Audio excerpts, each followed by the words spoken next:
do know tech support comes at a premium cost, right? Where is my, What you doing? oh, there it is. It's normally down in the, okay. It wasn't in my favorites bar where it used to be. Is it a favorites bar or is it a recently used? I don't know, it's always down there, so it threw me when I lost it, so, thank you. Well, there's some interesting public comments tonight. I need to, resend you those emails too.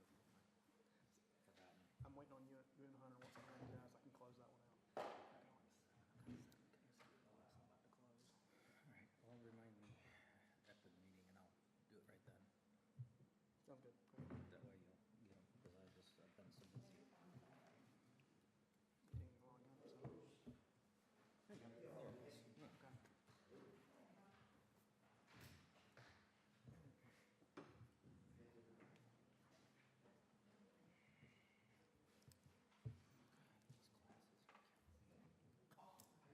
Good. How you doing, man?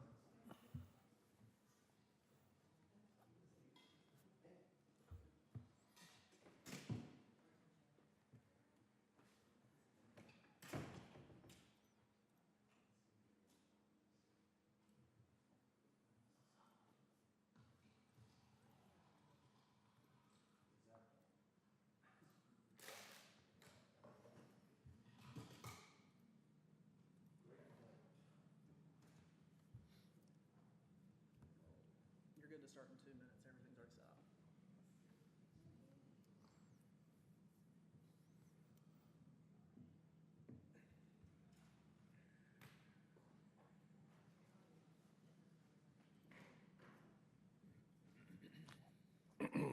I'm back.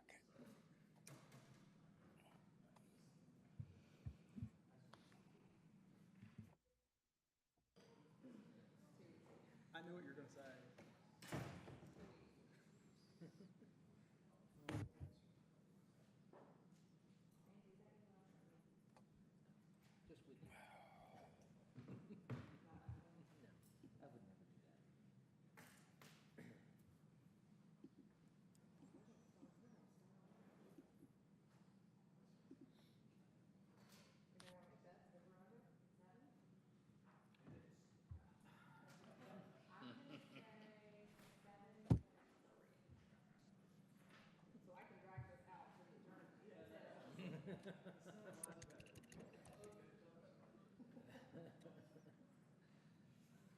No, I would never do that. Yep, make sure your mics are on.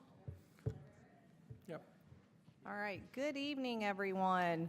I would like to call the Village Council regular meeting on Tuesday, September 9th to order at 6 PM.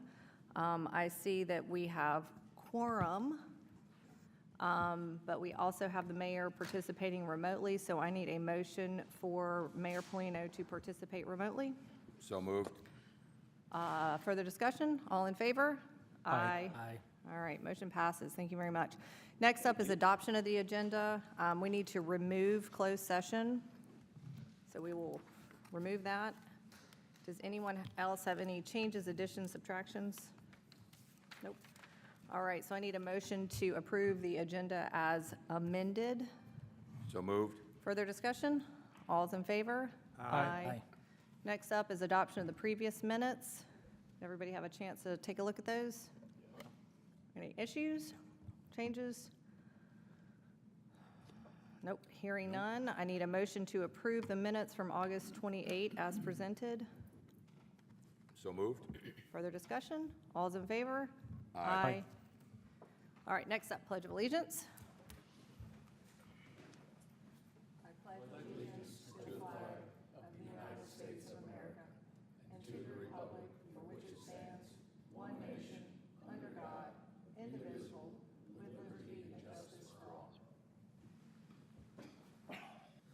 All right, thank you very much. Next up is public comment. Austin? All right. First up, Jason Vandenberg, 806 Cappington Lane. And I'm just going to read this really quick before we get started. Please sign in if you wish to address council. Only those signed in prior to the beginning of the meeting will be allowed to speak. Each speaker shall approach the podium when called and shall state their name and address for the record.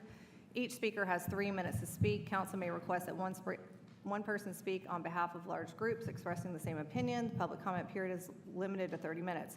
A person who interrupts, disturbs, or disrupts an official meeting is guilty of a misdemeanor. A person who interrupts a meeting and is asked to leave the meeting by the presiding officer and refuses is also guilty of a misdemeanor. It's statute 143-318.17, disruptions of official meetings. Thank you very much. Jason Vandenberg, 806 Cavington Lane. Hi, I'm Jason Vandenberg. I'm 16 and I live at 806 Cavington Lane. Amanda Richards suggested I come here to prove who I am and why I care about Marvin, so here I am. I've been interested in Marvin issues since watching my mom serve on council. I've seen her hard work and also the unfair attack she's faced, especially this past year. Taking civics in school made me want to understand more about how local government works. Last summer, I followed posts about a development proposal. Some accused council, including my mom, of corruption. She's honest, and I was raised to speak up for what's right, so I defended her. That led me to learn about zoning through questions, research, and even ChatGPT.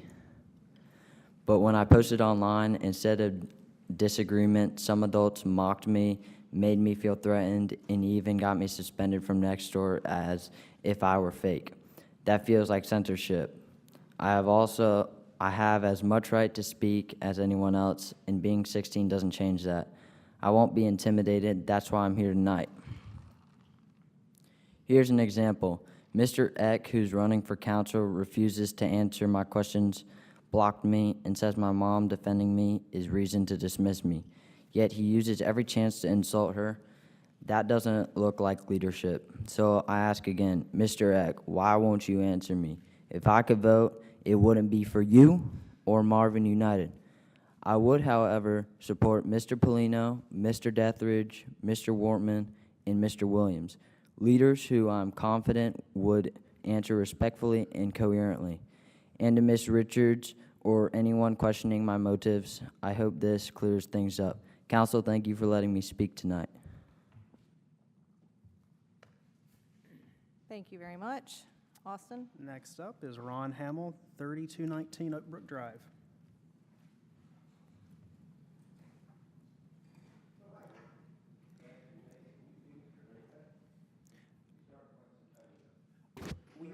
We hit the button? There you go. All right, ready? Ron Hamill, 3219 Oak Brook Drive. I just wanted to wonder if zoning can put a date on ending and a date on beginning on construction jobs. I know you're not allowed to answer, but if you'd like to, you can.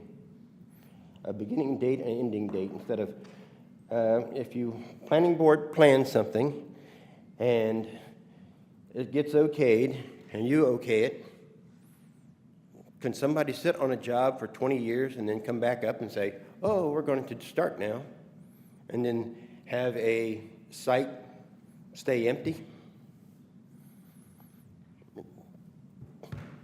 So, thank you very much. That is all for public comment.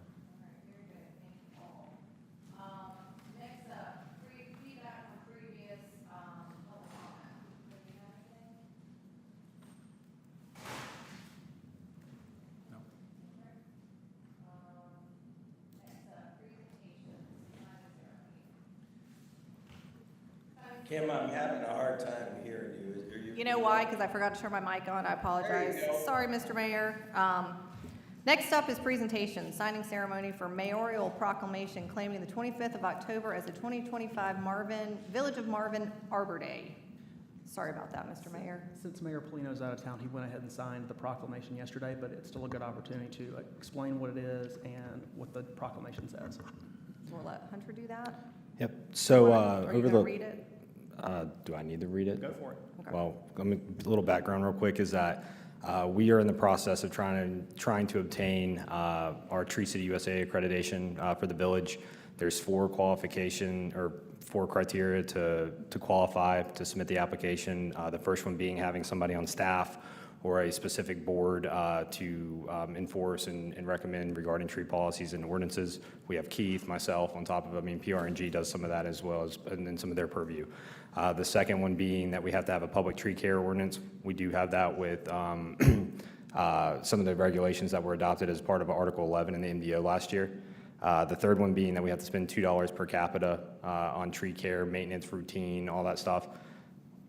We do that with routine tree care here at Village Hall, the park, as well as our contract with Keith also accounts for those funds. And the final one being that we have to do a proclamation basically proclaiming an Arbor Day here for the village and also holding an Arbor Day event. So this proclamation is to proclaim October 25th as Arbor Day 2025 in the village of Marvin.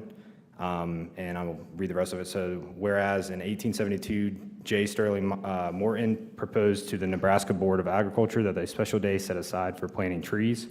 And whereas this holiday called Arbor Day was first observed with the planting of more than 1 million trees in Nebraska. And whereas Arbor Day is now observed throughout the nation and the world. And whereas the trees can reduce erosion of our precious topsoil by wind and water, cutting heating and cooling costs, moderating the temperature, cleaning the air, producing life-giving oxygen, and providing habitat for wildlife. And whereas trees in our village increase property values, enhance the economic vitality of commercial areas, and beautify our community. And whereas trees, wherever they are planted, are a source of joy and spiritual renewal. And whereas the village aspires to be recognized as a Tree City USA by the National Arbor Day Foundation, and commits the village to take steps to enhance Marvin's tree canopy. So now therefore, You may take it from here. yeah, go for it. Now therefore, I, Joseph E. Polino, Jr., Mayor of the Village of Marvin, do hereby proclaim that October 25th, 2025 is Arbor Day in the Village of Marvin, and I urge all citizens to celebrate Arbor Day and to support efforts to protect our trees and woodlands for the well-being of this and future generations. In witness whereof, I have unto here set my hand and caused the seal of the Village of Marvin to be affixed to this 9th day of September 2025. Thank you, Joe. And so with that being said, the village will hold an Arbor Day event at our park on October 25th. More details on that, like timing and some of the programming are part of that, but we are partnering with Trees Union and Habitat Builders to do that inaugural event there at the park. Any questions? Very good. All right. Anybody have any questions for Hunter? Nope. Okay, fantastic. Thanks, Hunter. Next up, reports and updates, manager's report. Christina. Good afternoon, Mayor and Council. I have quite a few things. First and foremost, the candidates that are running for office have, as you all are aware, y'all waived the fee on the rental for Village Hall. They have changed the location to the barn, so we wanted to see if y'all were willing to waive the fee there as well. And I'll turn it over to you, Councilman or Member Barrison. Yeah, No problems. per the last meeting, I had promised to follow up, let them know about the Village Hall being available. There was recommendations made. There's greater parking and stuff available at the park, so my thought was just having this come back to council. If they were going to waive the fee here at the building, see if they'd waive it for the park. I think that's fine. No problems with that. Okay. No opposition to that? Nope. Okay. The second thing I want to mention is Newtown Road update. As you all know, you discussed this matter last council meeting or the meeting before. Taking it over, I don't know the exact numbers. I think it was approximately $475,000 of initial cost to resurface the road to bring it up to standards. And it was roughly, Jill, correct me if I'm wrong, $75,000 a year that we would set aside, $25,000 for regular maintenance, and then $50,000 for a reserve to build up that pot until it needs another resurfacing. Since then, was able to consult with DOT, and they are planning to resurface Newtown Road from the state line to Marvin Road during their next resurfacing contract, which will be let later on this year. So it's not the entire road. There's going to be a portion that we would still have to look at. I think the majority of the portion that's not going to be resurfaced has recently been redone, but we'll have to go out and look at it. So you mean to the first roundabout? Yep. From the state line to the first Yes. roundabout? Yeah. So then you've got where they built the roundabout up to that point, and then you've got where they've did this roundabout here, so you've got it fixed. It's a very small stretch that we're gonna have to resurface, so that's great. I have advised our finance director to put in half of that cost. I don't know exactly how much it's going to be, but I just told her to put in half of what the initial 475 was into that road tracker sheet. She will bring that to you all at the next work session to look at those numbers again. You guys can make your decision at that point in time. There's still a little bit of a process that would have to be made to actually get the DOT to petition those roads over into our purview. But at the next council meeting, she'll go over that road tracker sheet with half of that cost. Well, And I did see, I think, that there has been some progress about the water at that first roundabout, and that they kind of course, recognize the issue we've been having, but that they're at the point of addressing it. Right, so, I don't know, a couple of weeks ago, they did do a water locate because they have to go in and re-slope that ditch. If you drive out there, you can see it's pretty much straight. There's no room for that water to travel. So it's essentially been backing up because there's nowhere for it to go. They did the water locate a couple weeks ago. They've since determined that it's way far underground, so they're able to come back out and re-slope that ditch a little bit better. So hopefully we'll have that work done in the next couple of weeks, and we'll see some activity on that as well. Yeah, because Hopefully that I alleviates. definitely think even before we consider taking that part and area there, that gets rectified. Yeah, absolutely. Are there any questions or comments, concerns on any of that? The only, I mean, I think it's great to count on half of it, but I feel like that this section of the road is in better condition than that section, so it more than likely is probably not gonna cost us Right. half that, but that's a good number to shoot for. Yeah, we I just have wanted to sufficient- be conservative with it, so we can change the number when she presents the road tracker sheet. We can look at that and model it out and see how it goes, but I did want to just be more cautious than not. Right, okay. No more questions on that. I'll move on to the next topic, which is Marvin Eford Park repair. I brought forth some issues that we had a couple months ago. We've got a little bit of minor repairs at the barn that need to be repaired. Matt, our Public Works Superintendent's been working diligently to get some quotes. He reached out to 9 companies in the last couple of weeks. 6 of them responded back and wanted dispatch fees of up to $200 just to come out and look at it. So we've been trying to work around that. He had 2 no-shows that didn't even call back. We've reached out to a couple more companies. Hopefully one of them will respond back, but just letting you know, we're running into problems with trying to get people to do minor repairs, so. Any questions or concerns on any of that? Village Hall landscape, the guys last week and this week finished up the landscaping in the front of Village Hall, so you guys can check it out, look at it, it looks great. Just wanted to give you an update on that. And then GTSP update, are you ready to say anything on that, or? The only thing I'll say is, I just heard back from my contact today. We will have a pretty short turnaround time regarding the environmental review process. I'm getting some proposals now from companies to guide us through that process, but we will need to have we'll need to have that work completed and a contract signed in January. So we only have a couple months. And we're planning for about $50,000 for that study, just so you all are aware. Could be more, it could be less. It's probably going to be on the lesser side, if anything.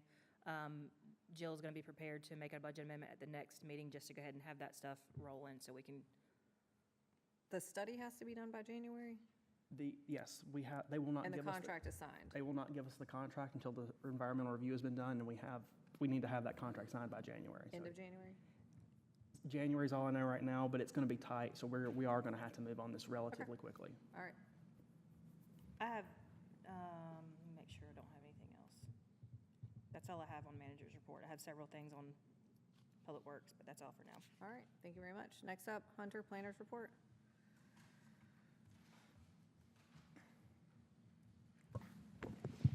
Good evening. Just 2 things real quick. One, I do want to update you guys and just go ahead and put on your radar that if you guys recall, we accepted the Winmore roads at, I believe at like the last meeting in August. Over the last 2 years, obviously, there's been conversation of them wanting to keep them and take away the public dedication to have them privately maintained so they can install a gate.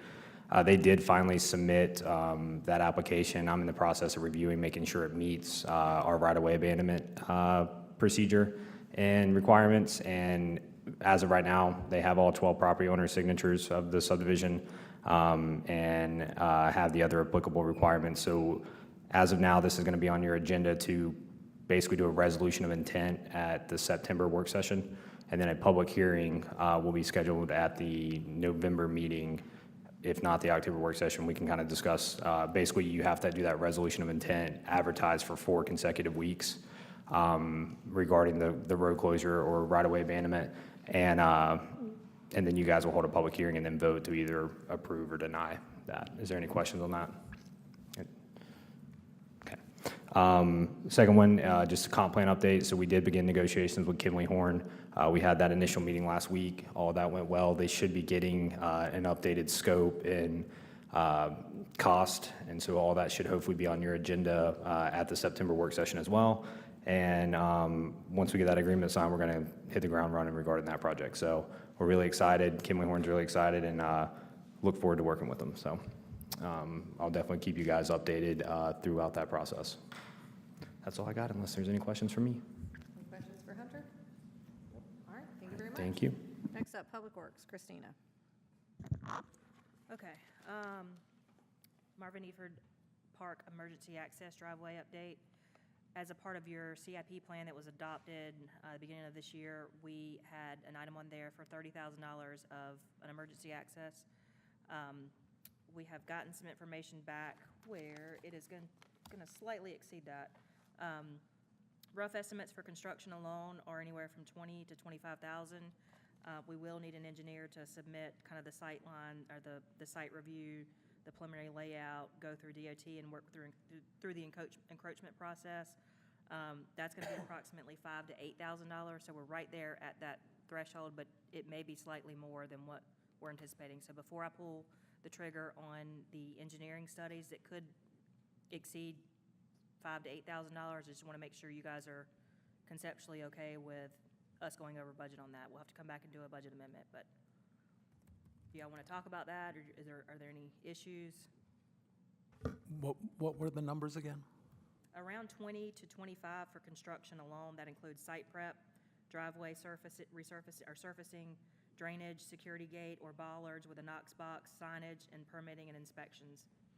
And the engineering would include site review, preliminary layouts, NCDOT compliant design plans, PE sealing of necessary documents, completion of encroachment agreement forms, submittal to NCDOT and coordination through that process, and up to 2 rounds of revisions based on their feedback. That was approximately $5,000 to $8,000.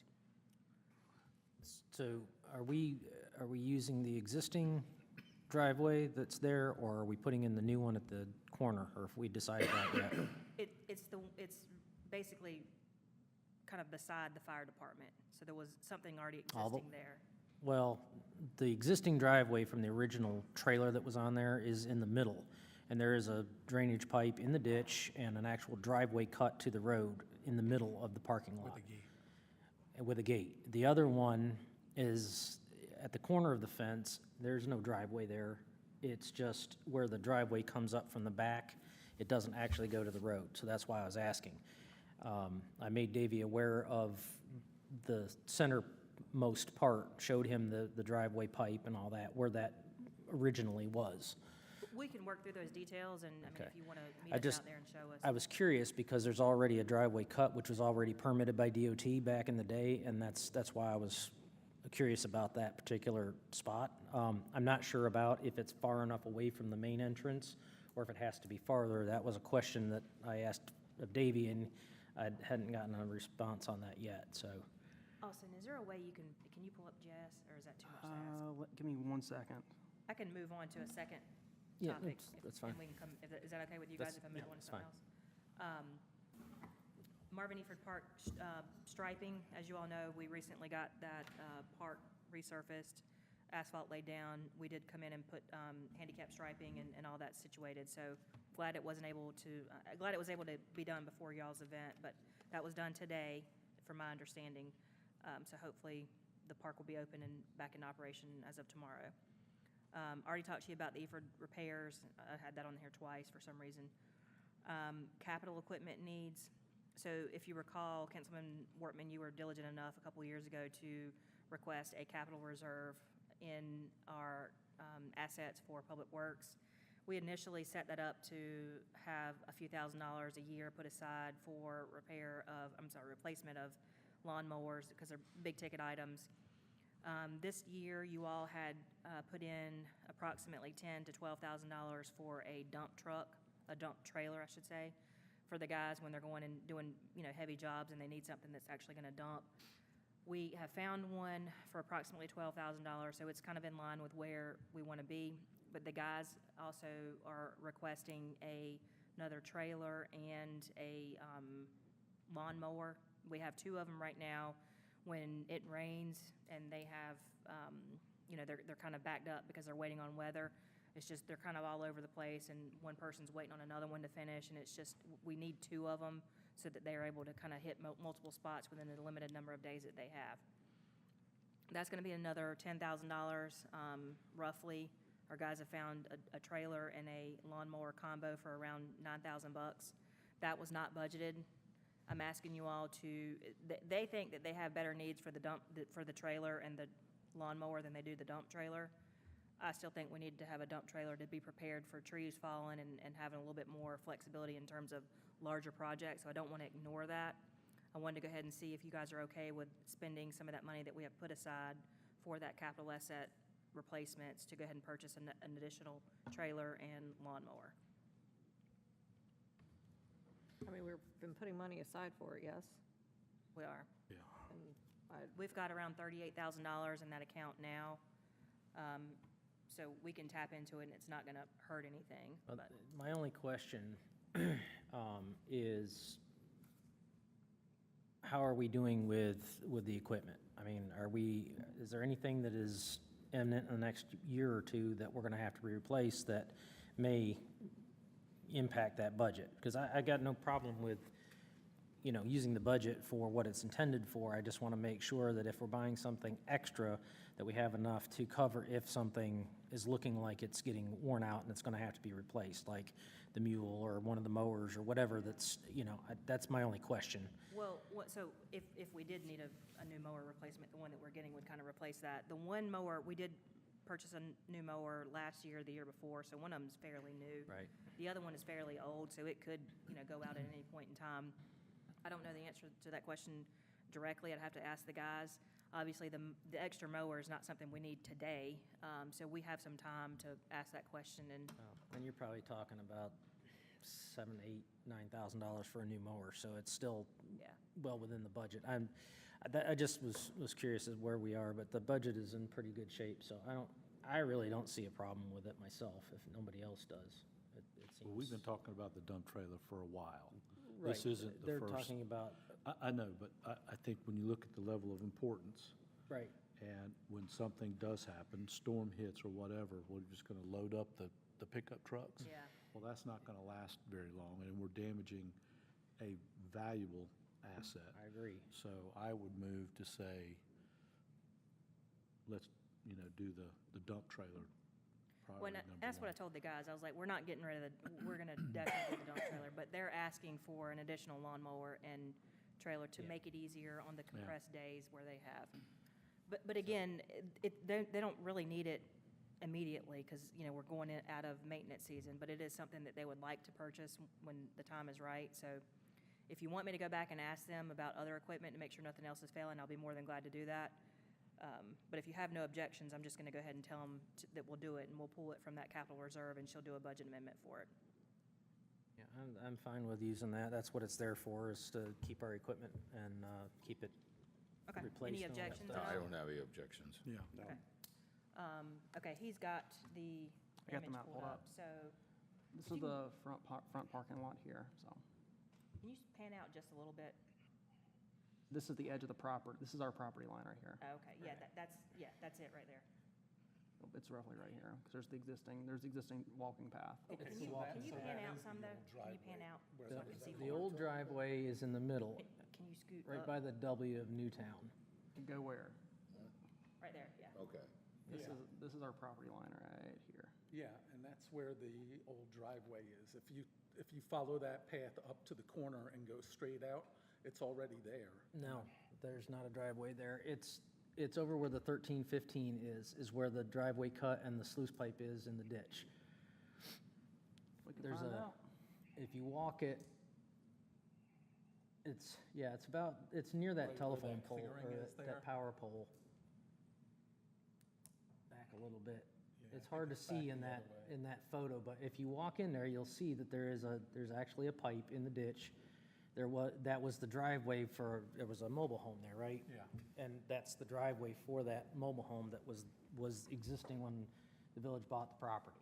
I don't, So- I so that don't was- know how the driveway permits work, and I'm just speculating here, but it looks like it's grown up immensely. So I don't know if they consider it abandoned once it's, I don't know, it's the, Hadn't been I mean, used? the trees are hanging over, but the pipe and the ditch and everything are still in there. So Pretty hard to see. it's hard to see from that angle, but if you walk it, you can see it. It's definitely still And even there. the gate is there. There's an old red gate. Yeah, there's a gate there as well. so that being said, Might be right there, actually. the numbers that I was given, we would roughly be anywhere from $3,000 to $5,000 over the $30,000 that was originally budgeted. If you guys are okay with that, then I can proceed with the first step of the engineering, which is, like I said, approximately $5,000 to $8,000. And again, we can do what we can to try to reduce, the cost of that, but I just want you to be prepared for the worst-case scenario. One of the reasons this came up is safety. So, I mean, is there a price on safety? So I think that we want to do it. Are there any objections to potentially going over? No. Okay. Are there any questions or comments on that? Okay. Capital needs, already addressed that. Striping, okay, curb and sidewalk inventory. If you all can flip through your agenda packets to, I don't know what page 26. There's a big spreadsheet in there. It's called Marvin Sidewalk Safety Check. And then there is another one called Marvin Curbing Inspection Score. So we've had a lot of complaints, and I shouldn't say a lot. We've had a couple of calls and complaints about sidewalks and curbing. And the guys have been going out, as you all know, you were presented a sidewalk inventory, I don't know, 4 or 5 months ago. It could have even been longer than that. It was about $50,000. You were diligent enough to advise staff to do that on our own to save that money. So staff has been working on that sidewalk inventory for the last, like I said, 5 months. That's what you see here, and these are all the areas that we want to get addressed within the village. We also went ahead and added curbing onto that as well, because we were already out there. We're already gonna be out there with the concrete truck anyway, so if we have some curbing issues, we might as well address those. What you see in your agenda packets, the guys went out and rated anywhere from a 1 to a 3, 3 being the worst, 1 being it's cracked, but it's not really a hazard. The total cost of everything that you see here and getting all of this fixed that we've identified as hazards is about $89,000. We have everything but around $20,000 budgeted. So if y'all don't have any objections, we're going to use that funding that we've got budgeted for all of these repairs, and then come back and fix, or come back and do a budget amendment for the $20,000. The curbing is not an immediate safety hazard, so we can get through with the sidewalks and do the curbing next year, but we figured while we were out there with the concrete truck, we might as well address all of these.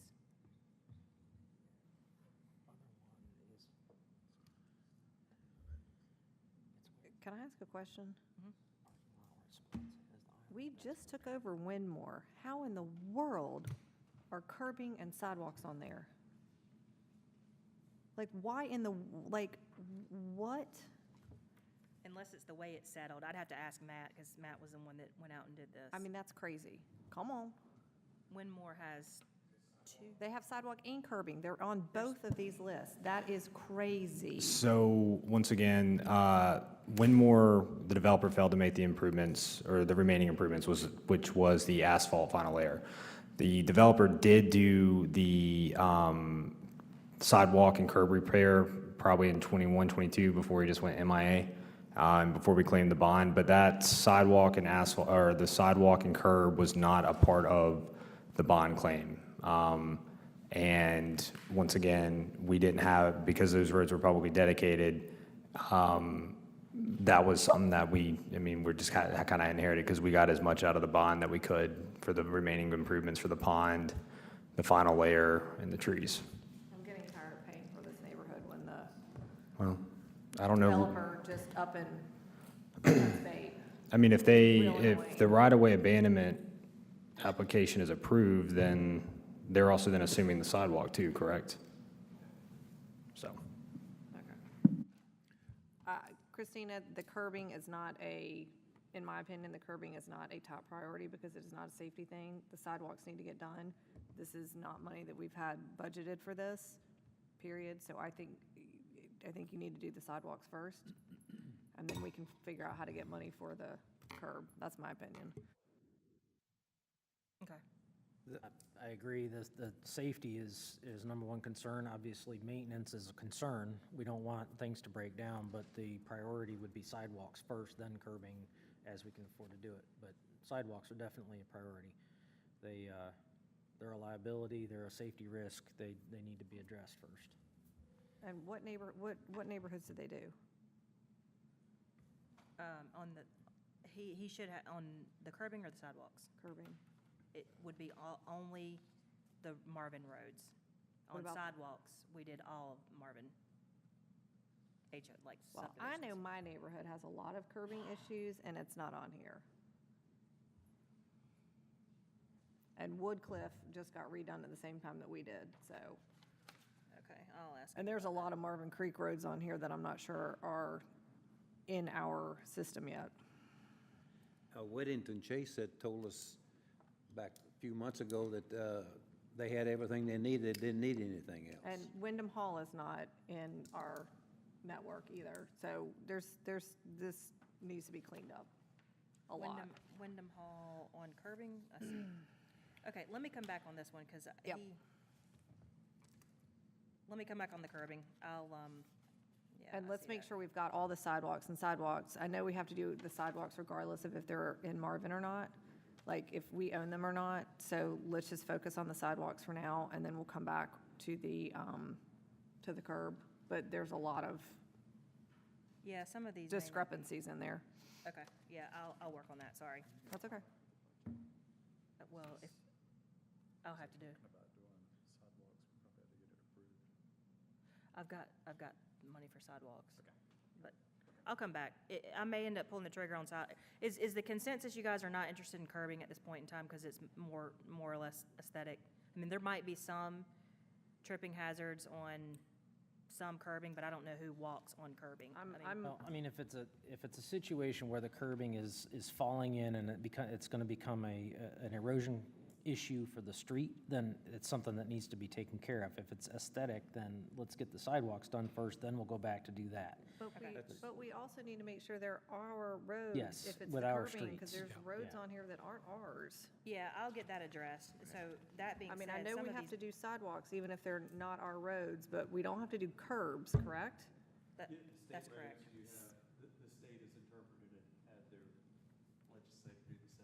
Do we have to do curbs too?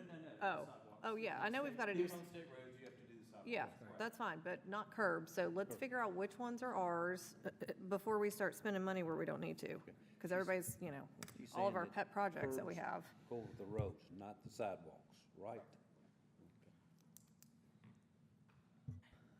Yeah. Go, I'm Christina? just trying to see if this is gonna make a huge difference, because if it's not, then I'll just go ahead and pull the trigger on the sidewalks, because the only ones that I see in here that need to come out are Wyndham No, you Hall. have to do all the sidewalks. No, I'm talking about curbing. Oh, curbing. I've got sidewalk money there. I don't Okay. have curbing money. Well, curbing, we just need to go over anyway, because there's curbs there that are not in Marvin, and you're missing other neighborhoods that have curbs. I'll just bring this back. Yep. It's obviously not complete. Sorry about that. That's okay. Thanks. That's all I have. Okay, thanks. Parks and Rec, Tyler?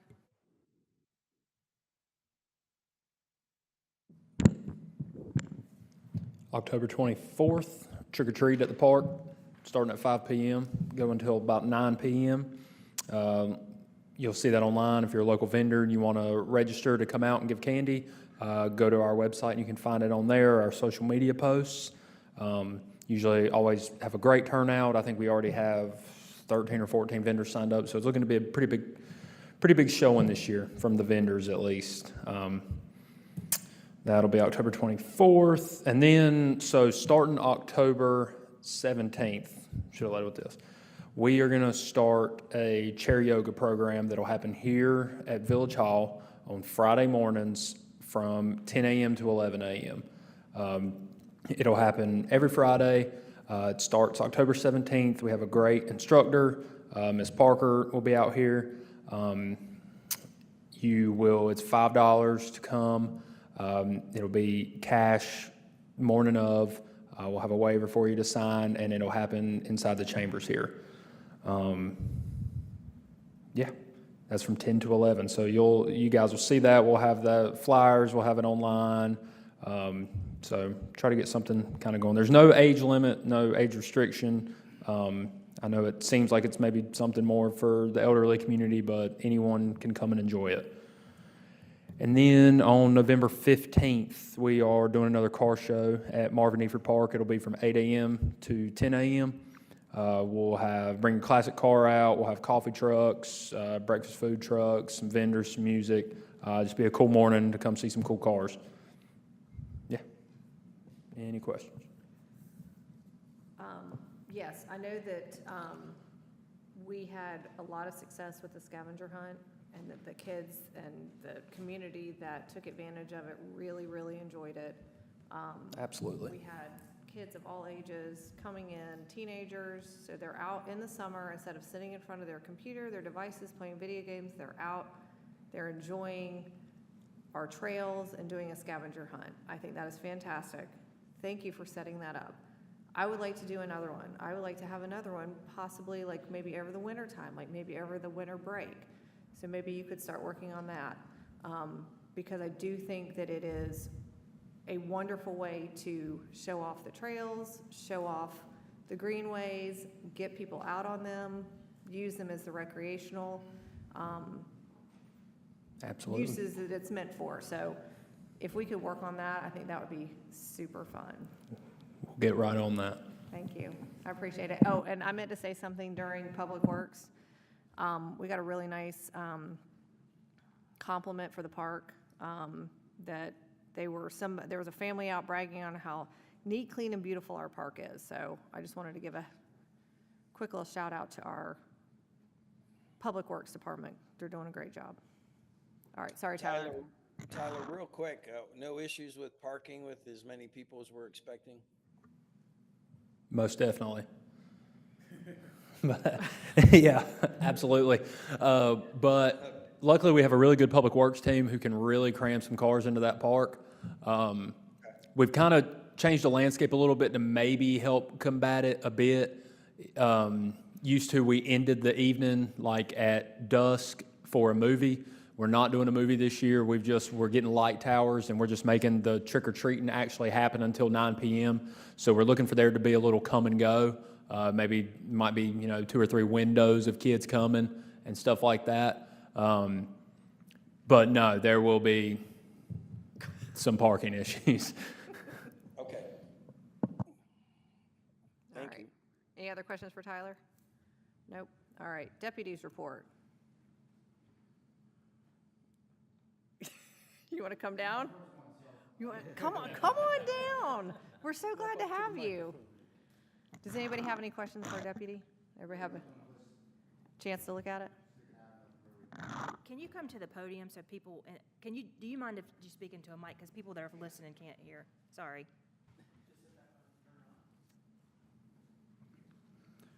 There's nothing in the report that's, really, sticking out. So if anybody's got any questions about anything that's going on, you can ask now. Just wondering, with back to school starting, that's certainly a big thing. Yeah, any Right. issues, with back to school kind of starting and, traffic and stuff like that? No, we haven't gotten any calls for service. I mean, people banging into each other on a constant basis, but other than that, no.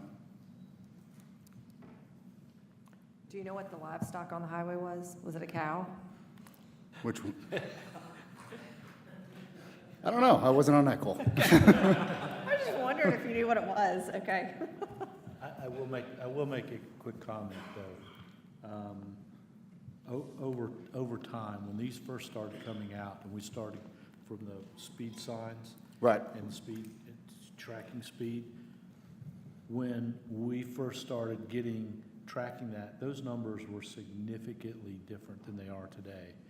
So it's a testament to everyone that's out on, it looks as though it appears, and the numbers prove out, that we are dropping the speed limits down. And that's that's the most important thing. Absolutely. Because I know, Andy, down your road, you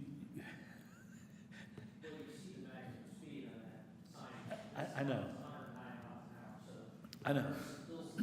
Well, but when you go back 2 years, go back 3 years, and you start looking at those numbers, they are trending down, which is a testament to y'all being out there and being Right. seen and doing the traffic stops and doing that. So thanks Well, to. the large amount of cars that are on these roads, like you said, the one's 109, but it's 218,000 cars that travel that road. So I hate to say it, but you're gonna get that one idiot that wants to test the camera. So, but if it's one, if it's five, if we're out there, they're not gonna be happy about it. So, Thank you. Well, I did see that the numbers of traffic stops are up significantly. You guys are out there, you're doing what you're supposed to, and that's gonna deter people. They don't wanna get tickets, they don't wanna be stopped, they don't wanna be delayed. So that's gonna deter them. So I like to see the higher numbers of the actual traffic stops. So I appreciate all the work you guys are doing, because it's paying off. I mean, they are, overall, the speeds are coming down. Like you said, you're gonna get some isolated people out there doing things. Hopefully it's not when the rest of us are on the road, so. Good. Any other questions? Thank you. All right. Thank you very much. All right. Next up, planning board report. The planning board met on August 19th, and two of the items that were on the agenda is what we'll be talking about tonight. There was a discussion to recommend the approval of the zoning map amendment 2025-3. There was a vote on that, and it was 4-3 and not in favor. And then there's a discussion that we had about the approval of, we'll be talking about the zoning text amendment 2025-2, and that was approved unanimously. That was it. All right. Thank you very much, Bob. Any questions for Bob? Nope. All right. Next up, Park Rec and Greenway. John. At the PRG meeting this month, we spent a good amount of the time, especially Christina Culp really kind of took the ball and ran with the planting plans for the Village Hall Park. So we discussed that a lot. Really, the focus is going to be on local native, plants and things like that. There's going to be some that are needed for screening, kind of screen the generator over on the side, some stuff like that. But since then, she's even submitted a far more detailed update that she provided, I think, to Christina just today, that I think we'll probably see before the work session and have a chance to kind of look at the very detailed recommendations that they gave on where the plants are, because, we've got kind of that rain garden, there's different areas that we're looking to make sure that we take care of, but they're not all necessarily wet or dry, they're kind of varying different degrees. Another piece of it, we've talked about the Mayor's Monarch program, so kind of off near where the pathway is that comes off the parking lot, there's another area that they'll kind of have plants that are especially good for butterflies and stuff like that too. So one other thing that I don't believe they've set a date yet. There was an initial conversation about doing it on Arbor Day, which we mentioned earlier is supposed to be October 25th. But what they want to do is a plant exchange event where we publicize it for the community, and people that have bulbs or things like that, or plants that they're looking to split and divide, they just bring them all to the park and people can share and, just swap different plants and stuff like that. So we'll wait on an actual date for that one, though. That's very cool. All right, good. Anybody have questions for John? No? All right, very good. John, thank you very much. Next up, Coffee with Council debrief. Wayne, since you were by yourself, since Joe abandoned you. No, I had Tyler. Oh, sorry, we had Tyler. We had 5 people show up. Conversation ran from another park within the Marvin area that possibly we'd have some ball fields on it. The traffic to the deputies, we had one time directing traffic off Marvin Road, Marvin Waxhaw Road. There was several people talked about the things that we don't have. Somebody said that where they came from, they even had 3 lanes of traffic. Like, Joe Kerr would be 3 lanes of traffic in California where he came from.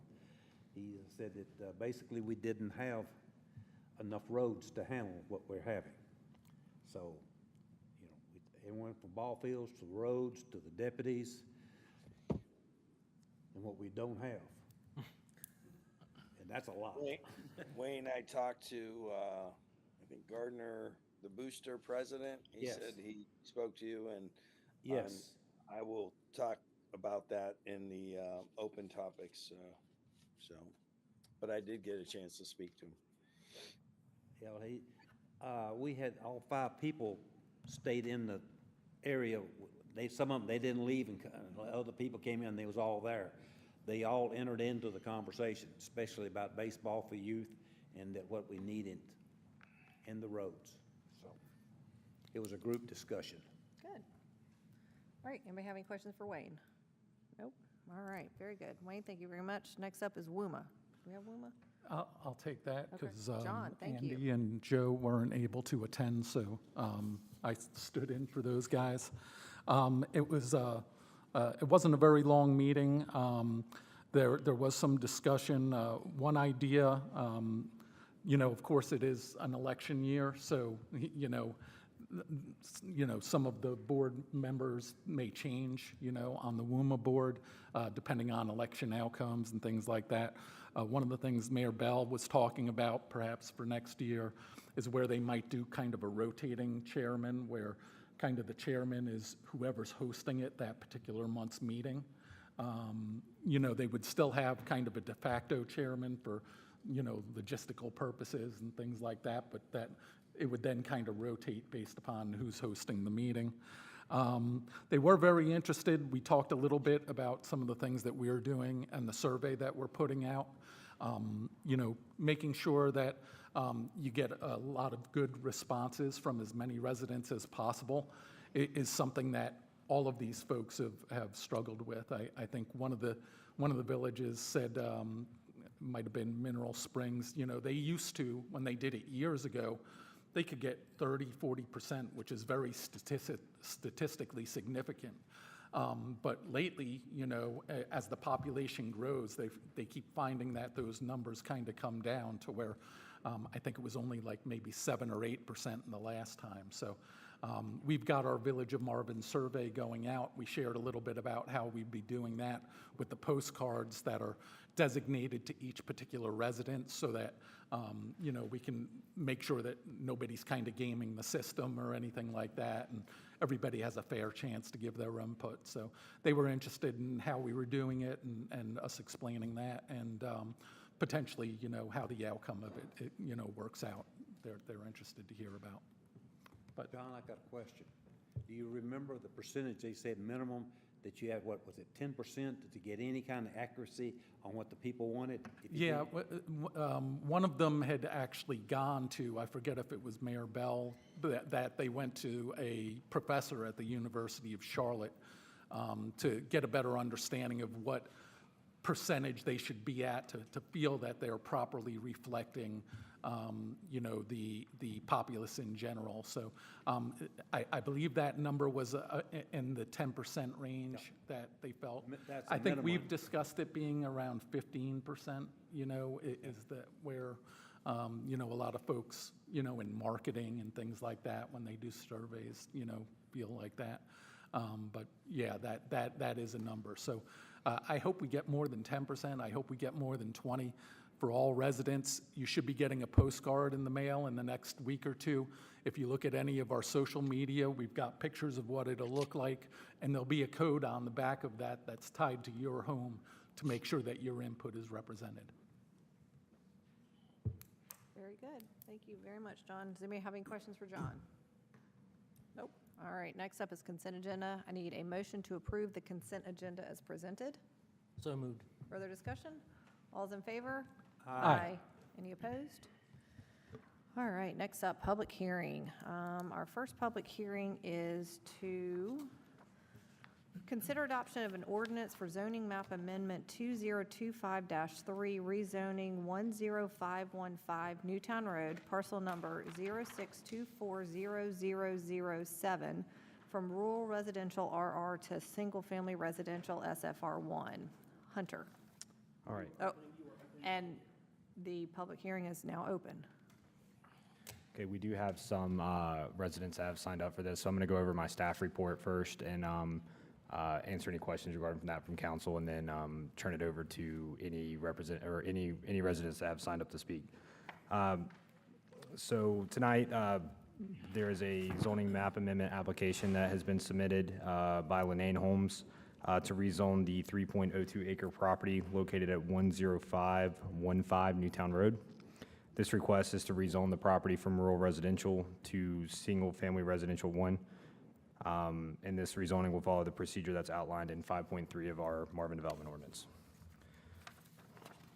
So just kind of a general overview of the property. Once again, it's located there off of Newtown Road. The property owner is Mr. Rohan Patel, and their request is to rezone the property to SFR1 as the owner wishes to, if the rezoning is approved, to subdivide the property to create one additional lot there at the rear. The surrounding land uses in zoning, so to the north is, all the surrounding land uses are residential, but to the north, it's zoned SFR1 there across Newtown Road. To the south is the Meadowlark subdivision, which is on rural residential. To the east is a 5-lot subdivision that was approved under the old ordinance, kind of running concurrently back in May or June of last year.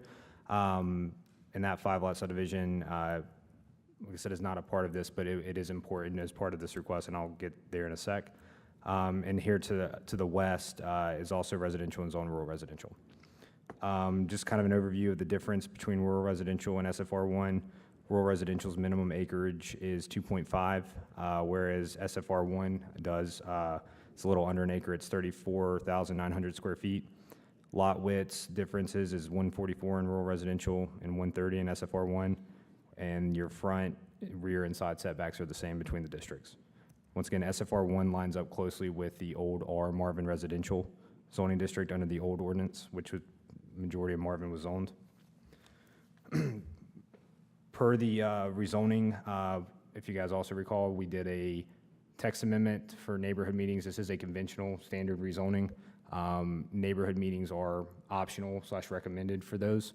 The applicant did decide to go ahead and hold a neighborhood meeting for their rezoning. That was held on August 4th here at Village Hall. That sign-in sheet and meeting summary is included in your packets. So overall, once again, it's a request just for the property to be rezoned from rural residential to SFR1. Even though the applicant has conveyed that the intent of this request is to subdivide the property, the intent of that is to, that 5-lot subdivision that I was mentioning and what passed around does have a publicly dedicated road as part of its development. If the rezoning is approved, the property owner would then seek to subdivide the property to create that one additional lot there at the rear to construct an additional home, and that lot would then be accessed off that newly constructed road for that adjoining subdivision. However, once again, you're just looking at it from the rezoning standpoint and the difference in the uses and what the property would be allowed to do under the new zoning district compared to the old. The council shall consider both the consistency and reasonableness of this rezoning with the Village of Marvin 2020 land use plan and any other officially adopted plans, which basically includes the size, physical and conditions, and other attributes of the area proposed to be rezoned, the benefits and detriments to the landowners, the neighbors, and the surrounding community, the relationship between the current actual permissible development on the track and adjoining areas and the development that would be permissible under the new zoning district, and once again, taken in the public interest. With all that being said, the staff is recommending approval of the zoning map amendment, and we do find that it is consistent with the 2020 land use plan. SFR 1 is consistent with the average, or the 1 house per acre low density, and therefore do recommend it. Planning board did review this application at their August 19th meeting, and the planning board did vote 4-3 not to recommend approval of this amendment. That's kind of high level. Once again, what was passed around is kind of what the property owner would like to do if the rezoning is approved. Is there any questions for me? There are some representatives from Lenane, who is the applicant. Is there anything that you guys would like to add? Brad?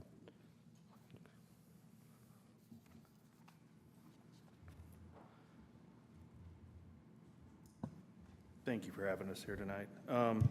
I think the point, the homeowner, the owner of this property, Mr. Patel, the reason for this rezoning is basically he's building a home for his aging parents, and he wanted them to be close. So with the development next door, this came in, to an opportunity for him to be able to do that. So we've met all the criteria in order for the rezoning, and so we just ask for your approval. So thank you. And do you have any questions for me? The second home, so the first home on the front of the lot is already built? Or Yes. So the second home that's proposed there, what's the square footage of that home? It is 3,800 square feet. And the square footage of the first home is?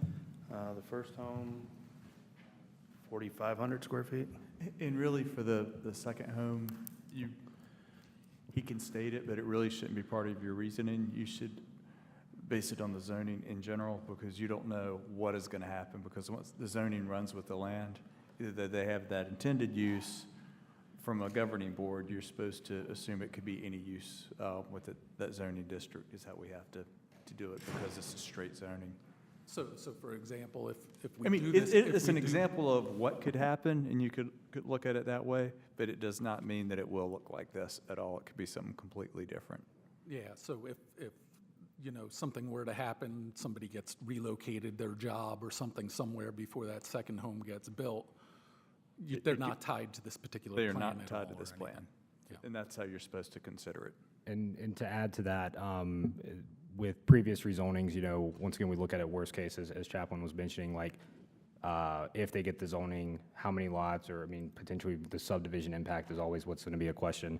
With this being 3 acres, the whole property, if the rezoning is approved, would be SFR 1. However, based off of the existing location of the home and the accessory structure already on the property, you would only be able to create 1 additional lot here. You wouldn't be able to get 2 for a total of 3, because it is 3.02 acres. The only way to do that is if they knock down the brand new constructed home, but I don't think that's in anybody's forefront. So. Is there a shared driveway on this? I'm trying to look at the schematics. Sorry, Joe, we handed out the applicant brought a kind of a proposed site plan. The adjoining, I guess to the east, is that right? There's 7 acres there. That 7-acre tract was approved for a 5-lot subdivision last year.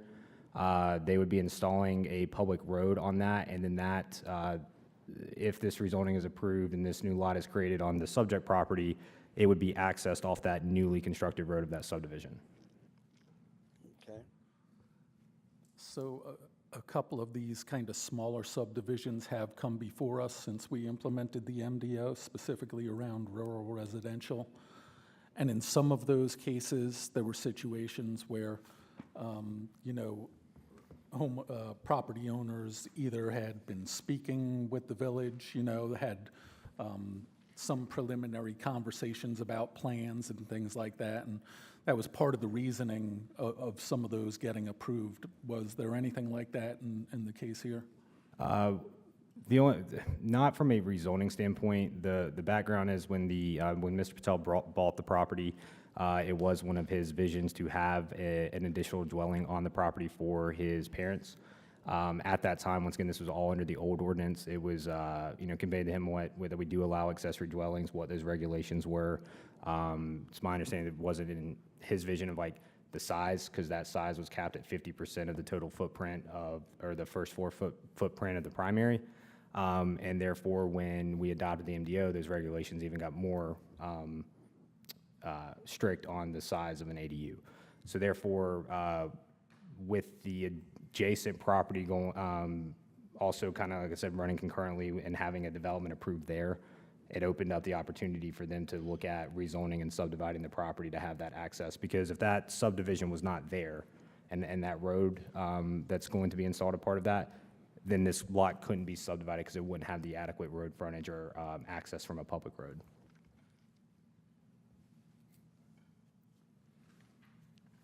Then now Moonlit Lane will become Marvin's? Yes, sir. And do we have anything on either side of the road that's planned or? On the other side of trees or whatever for? Moonlit of the subdivision. So on the, looking at this, if the opposite side from the subject property, that's where the 5 lots will be. I didn't put the 5-lot plat into your guys' packet, but I think we can just kind of see. And then, yes, that subdivision does have a total 25-foot tree preservation strip. So this property owner, along with the property owner of the 7 acres, did a access agreement to basically grant access, and that's what you're seeing in the initial site plan that was handed out. And that, per our ordinance, does allow for them to, in theory, subdivide this lot. You can't create a landlocked lot. If you're subdividing, you got to ensure that it's got proper access, even though that this is one that is intended to be a family house. You've got to look at the long-term impact, and ensuring that that property has access is kind of the first key in that. So that access is already a recorded agreement. It's, I don't have the deed book and page in front of me, but I do know it's recorded. Yeah, in deed book 9023, page 708.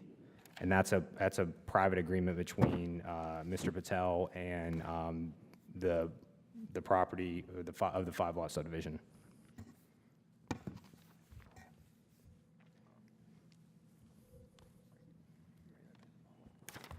Any other questions? Does anybody have any more questions for Yes, I have. Hunter? Or This, the second one, the 2-pager, is those trees or what is those little dots to represent? Screening or? The green. So if the property is rezoned and this new lot is created, it would have to then adhere to the buffer requirements in the MDO, which what that says is any newly developed lot, you have the buffer matrix, which you have buffer type A, B, C, and D. I don't have it in front of me, but I think it's buffer type C, which is the 20-foot buffer, which is required for any new residential abutting additional for the most part. It's consistent, similar with our old 25-foot tree preservation strip in the old ordinance.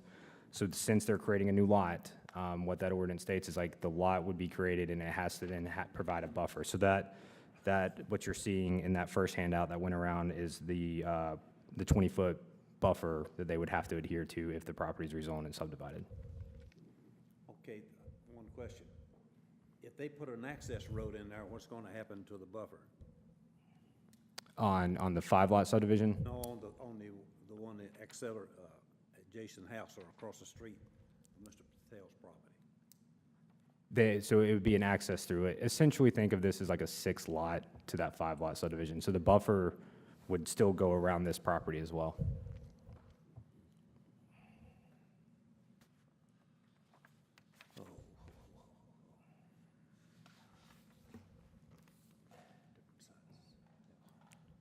anybody have any more questions? We can turn it over and open it up to the public. Yep. Thank you. Austin, do we have anybody signed up to Okay. speak. First up is Chris Smith, 1216 Meadowlark Lane.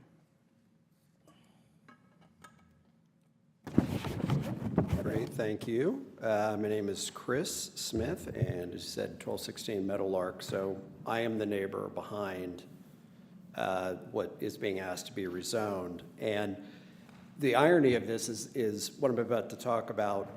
I'm going through the same thing with my mom, right, in terms of the use that's being talked about here today. But what I would say, though, is that Marvin's ordinances today allow already for pretty good flexibility. You know, for example, I think Hunter was talking about the ADU. That's something that we're looking at, just me personally, and we're looking at adding on to the home, right? So there's many ways to achieve, in my case, you know, what we're going to end up doing with my mom. And I think the same thing applies here. I think there's a balance between, obviously, what each of us needs, you know, to do in our lives and the longer-term vision for the community. I think in terms of rezoning this from rural residential, this is literally the poster child for why rural residential was put into place, right? The community that I'm in is a horse farming community, and putting additional structures right up against that, to me, I feel like it's eroding, you know, the reasons that people are moving to Marvin, want to be here in Marvin. And so I'm asking you all to deny this request for rezoning, you know, mostly because I feel like there's pretty good flexibility as it exists today with the way that you all have laid out. Again, you know, ADUs and the ability to just add on to your existing home. And I feel like little by little, we're kind of losing what Marvin is. And I know when we bought here, and, you know, it's about more open space. It's about scale, not density for density's sake. You know, I definitely believe in property owners' rights. Again, I'm kind of looking into this myself.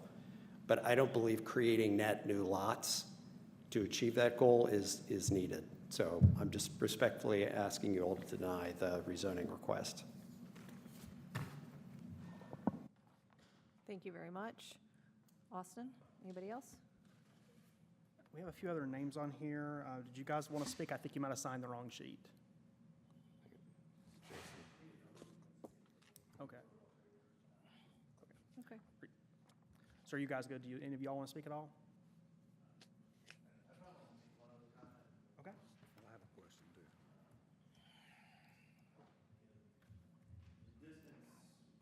Do this. The distance we put on the plat here against the gentleman's property there, it's 121 feet, and plus we're putting in the tree buffer. So to me, there's plenty of distance, equestrian style, but it gives you that, it's a large piece of property, so it does give you that balance that you're looking for here in Marvin as far as the open space. So, so that is one thing we'd like to point out, just the distance to that property line. I have a question. Yes. On the 5 houses you're building across the street, you're building the same one? We will be building homes in that, yes, we do. All right, all 5 of them pre-sold?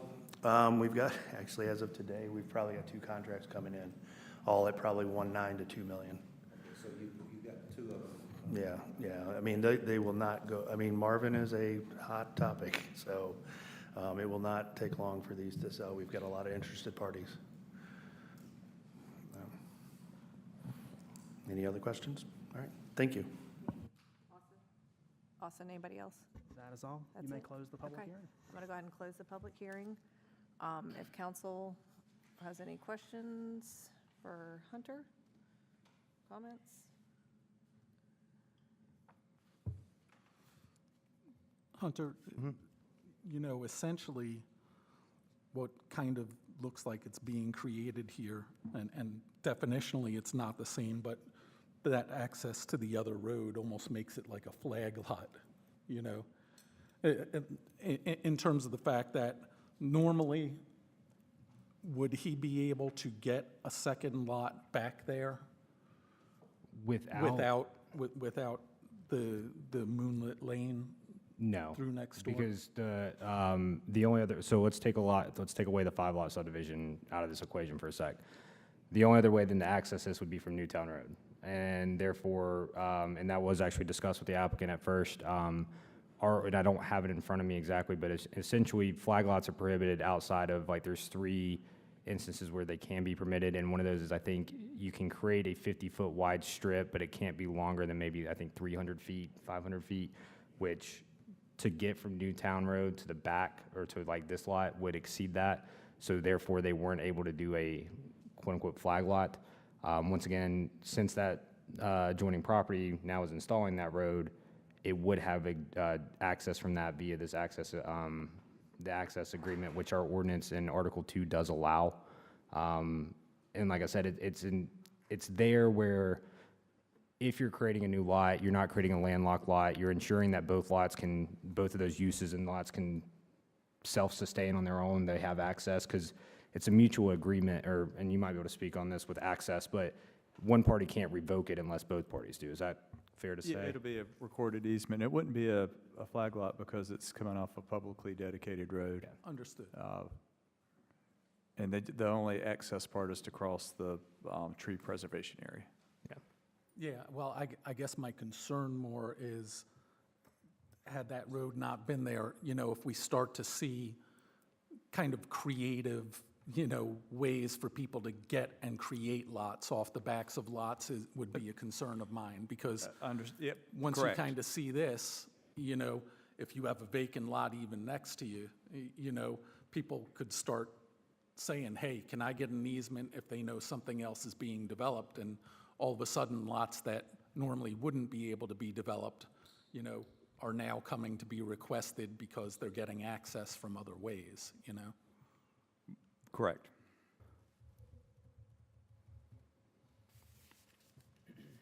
All right, anybody got anything else?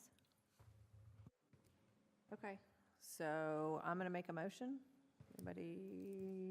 Okay, so I'm going to make a motion to adopt an ordinance to amend the official zoning map to rezone the 3.02 acre property located at 10515 Newtown Road, parcel number 0624007, from rural residential RR to single-family residential SFR1, and find that the proposed zoning map amendment is consistent with the Village of Marvin 2020 Land Use Plan and other officially adopted village plans, and is reasonable and in the public interest by preserving low-density development.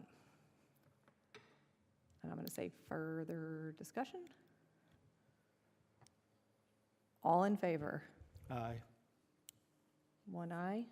All those opposed? Nay. Nay. So those are 1, 2, 3, 4, 5 nays, 1 yay, and so the motion fails.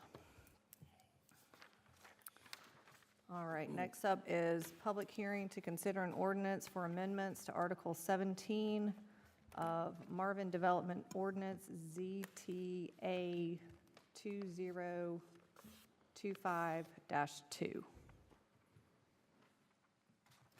Hunter.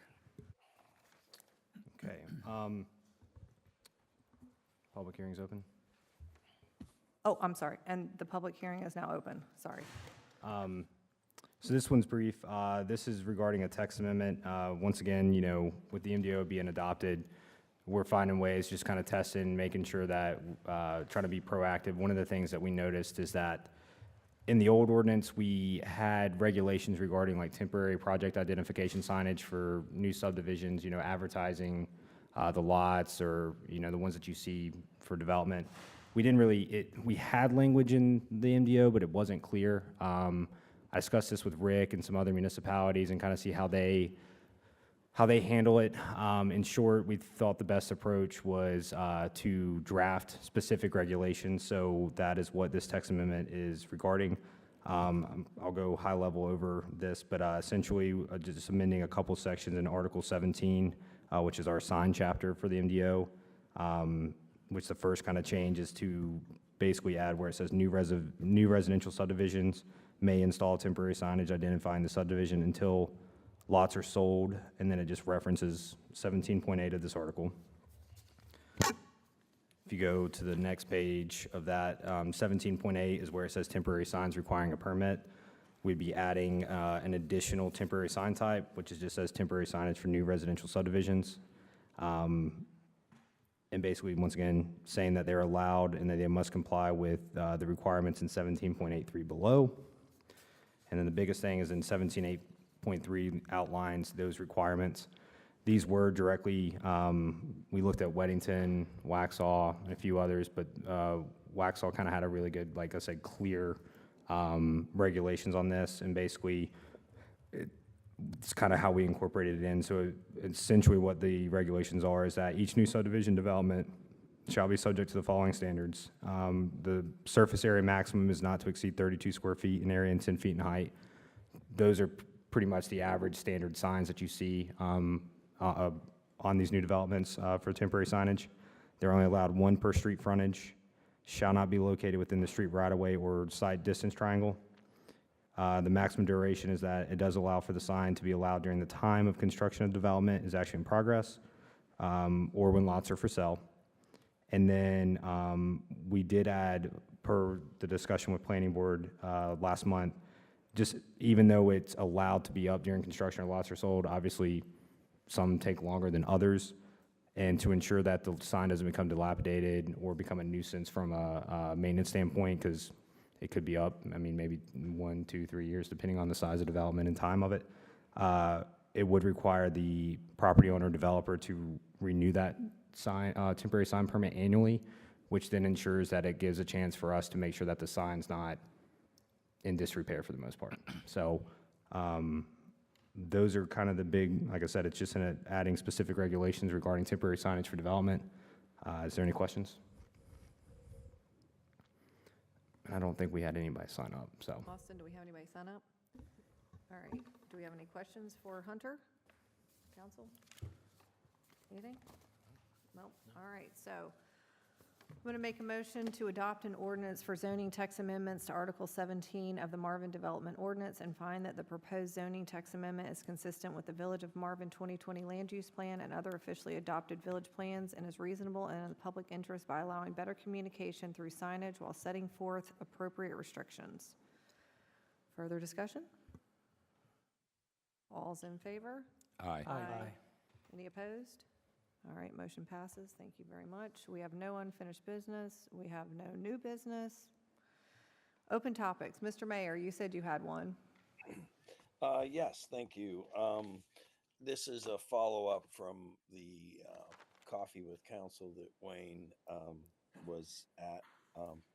Appreciate whoever filled in for me because I was out of town. My apologies. Gardner Payne, he is the current president of the Booster Club for Marvin Ridge, and he was apparently trying to reach out and get some sort of contact with anyone from the county, thought we might have some access to, to help with the schools and stuff. But the bottom line is I told him after just talking with him for a little bit, they are their ask is for the county to review and eventually approve a facility expansion project at no cost to taxpayers. So what's happening is Marvin Ridge was really designed for apparently, this is per a Gardner, so I haven't confirmed this, but it was originally approved for like 750 students, and there's well over that. So the training facilities for all of the sports is in dire need, and this is something that the Booster Club is willing to, raise the funds, and they're working with other schools. I believe it's Weddington. But the bottom line is, before I get into all the weeds of this, is we may have to have him come in. He's looking now because I think the county initially did not approve this, and they'd like to make, I guess, a formal proposal, which would be maybe include a proclamation from the village once we learn a little bit more about it. But if it's not costing taxpayers something and it adds to the school, I think it's something that we could get behind. I believe Cuthbertson and Weddington are also involved in or supporting each other. But all I did was ask, and I said, look, I'll throw it out for open topics and what we can do is maybe put it on the agenda, have him come and talk a little more depth, and if we can get behind it, it's just a matter of helping the Booster Club, improve what we have from it involves safety and all those things. I'll let him share that. But I just thought if that was something we were open to maybe get it put on the agenda. Joe, when you say training facilities, is any of that really, where between Cuthbertson, Marvin Ridge, and Weddington, they're looking to acquire access to fields and things like that? I think it does involve that, but again, I don't want to speak on behalf of them because I talked to him on my drive up here today for a little bit, and then when I got here, he reached me again, and he did send me something that goes into depth, but I don't want to misspeak. And I think it's, number one, it's going to involve fields, but it may be improvements to existing fields. We got to talking about, how the band right now, for instance, just so you guys are aware, they have to practice on the parking lot, and it involves sometimes moving kids' cars so they can practice. The band is not allowed to practice on the football field.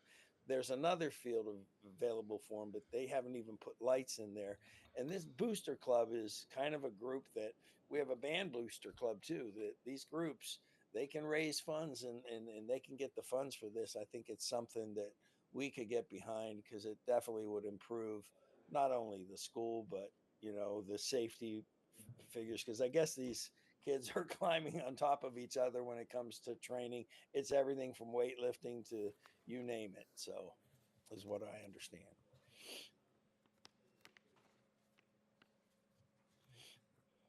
So I guess my ask is, would we consider having him come before us, speak on behalf of it, and then see if it's something we could get behind? Yeah, I'm open And to all that. we're doing is proposing it to the county. And, if you look at some of the fields the county has under Union County and then what Marvin has, I think, Jamie, you may know this, but your boy's playing recently at school, all the different things that other fields have. I think there's one other school that's, he mentioned that's in our same situation where you just don't have the room or ability. I think we should invite him to maybe the October work session, because I've seen the board in Christina's office for our September work session, and it looks really heavy. So why don't we see if maybe he can come to the October work session? Does that work, Joe? Totally fine. Is that good with everybody? Yep. All right, so. What day is that work session? I don't have this. The 30th, October 30th. It's the day before your favorite day of the year. It is. Thank you. You're welcome. Anything else, Mr. Mayor? That's all I had. Okay. Anybody else have anything? No? No? I have one thing that I should have said earlier in the meeting, under previous feedback from public comments. There was a post made about me to my son, who came and spoke tonight, that I was rage against community members from the dais about interacting with him. I'm not sure. So rage is violent and uncontrollable anger. I'm pretty sure that I have never been up here in a violent or uncontrollable anger situation.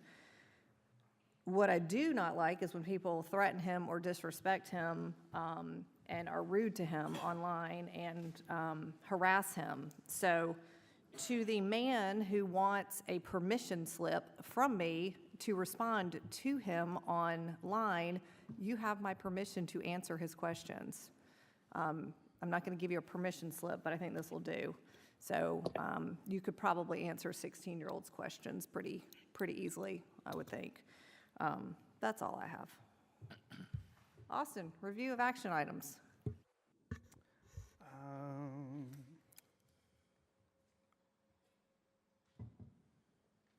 You really? I don't know if we have anything. Skimming back through. Christina's going to come back with curbing later following the sidewalk issue, but I think that's the only thing I've got. Christina, you got anything? I just have, I assume you'll update the candidates on the fee waiver And then add on the item to the work session that Mayor Polino just discussed. And Mayor Polino, you will invite him to our October work session?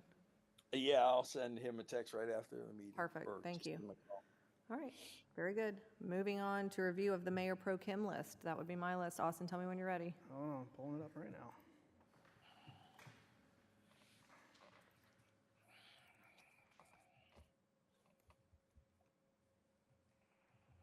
All right, go.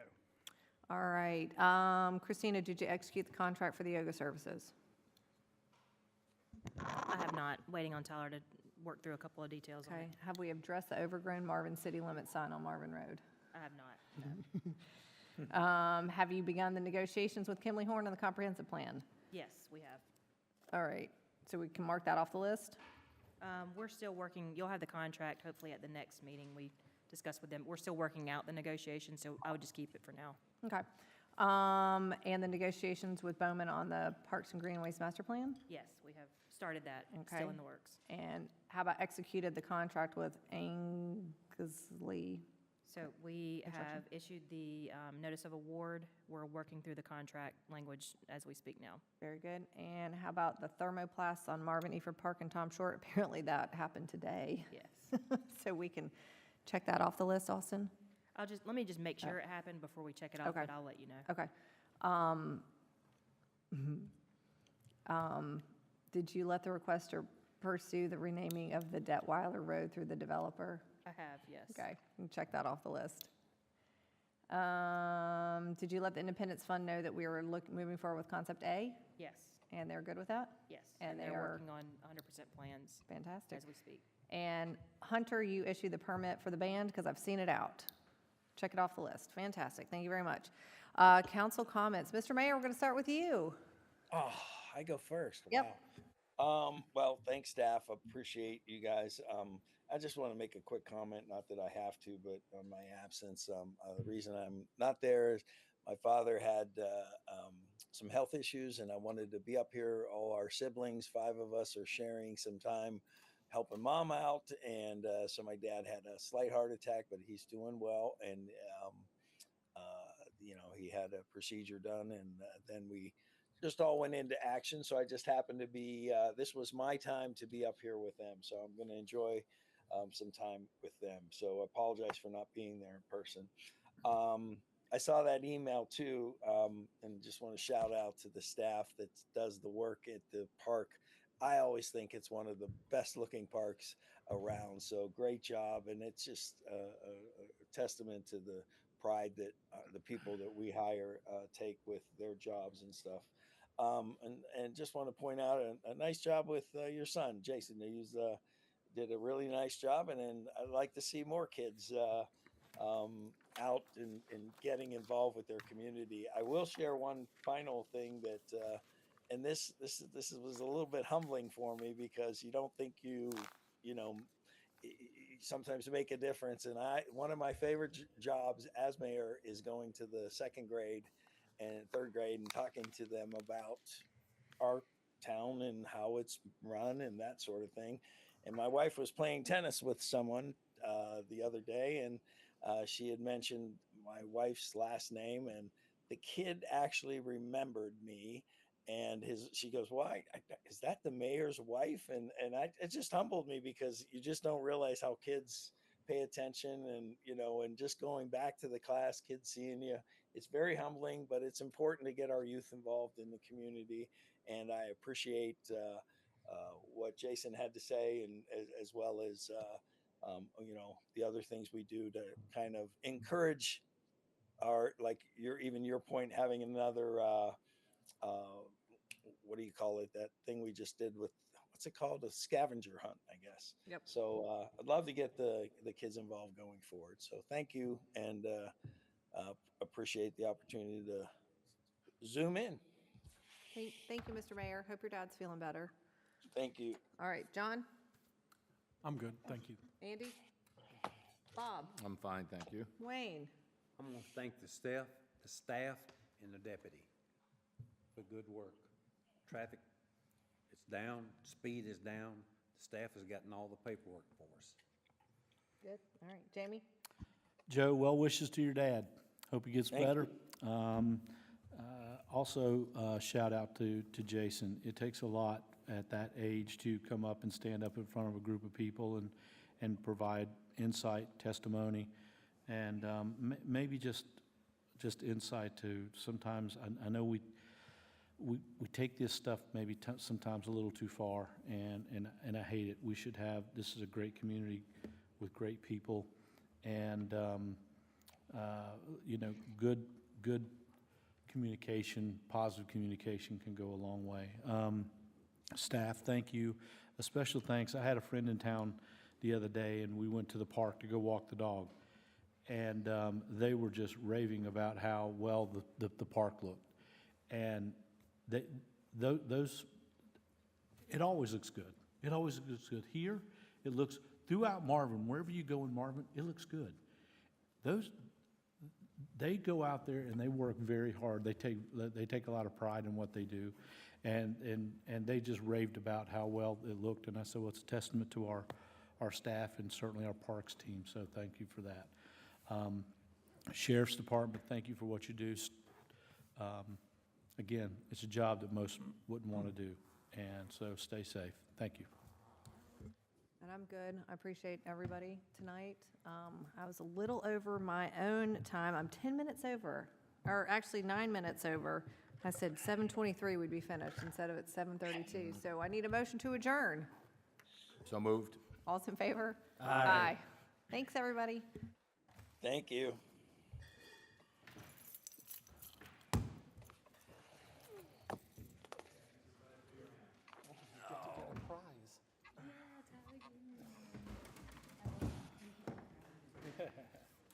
Somebody still has an open mic on. Sorry.